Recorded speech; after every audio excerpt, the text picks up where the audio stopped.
si vous aviez commencé ce matin à nommer tout ce qui va bien dans votre vie, vous ne seriez jamais arrivé à 9h30 pour le début de l'atelier.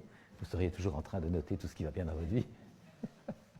Et donc, l'exercice a pour but de conjurer, on y reviendra, je l'ai dit, la culture du malheur qui ne nous fait voir que ce qui ne va pas.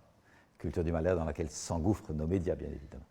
Deuxième bénéfice à l'exercice de l'accueil de ce qui va bien en nous, c'est de pouvoir développer de plus en plus un sentiment, puis un état de gratitude.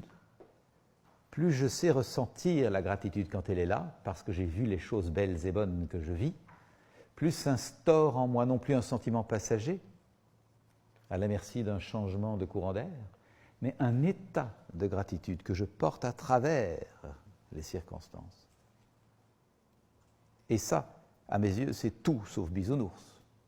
Arriver à construire cet état de gratitude pour le porter malgré les intempéries, ça, c'est vraiment ce dont notre monde a besoin aujourd'hui, puisque nous sommes en pleine intempérie, en pleine période chaotique de transformation. Nous avons donc besoin de sentir cet état s'instaurer de plus en plus en nous.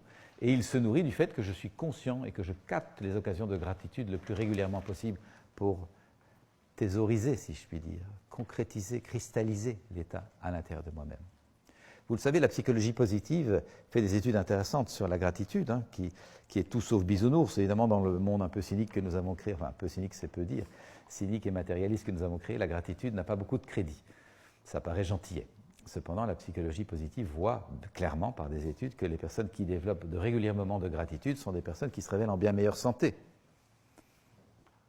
se relèvent plus vite d'une maladie si elles ont chopé quelque chose, parce que leur immunité fonctionne beaucoup mieux, et ne font pratiquement pas d'accidents cardiovasculaires. C'est quand même déjà pas mal sur le plan de la santé physique.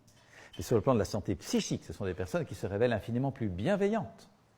Et on peut le comprendre assez simplement.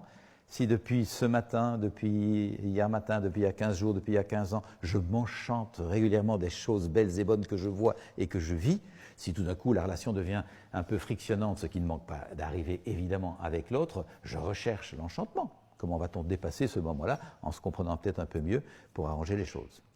Mais si depuis ce matin, depuis hier matin, depuis il y a 15 jours, depuis il y a 15 ans, je m'agace sur tout, je me plains de tout et je ne transforme rien et je me posture en victime, eh bien, si la relation devient frictionnante avec l'autre, je lui casse la gueule. Ou je lui envoie le mail fielleux, ce qui est la version contemporaine du gourdin de Cro-Magnon. Bang. Et nous voyons donc bien que ce travail de s'éveiller à ce qui va bien et d'installer de plus en plus ce climat de gratitude, c'est un travail d'intérêt public. Ces moments de gratitude devraient être sponsorisés par la sécurité sociale.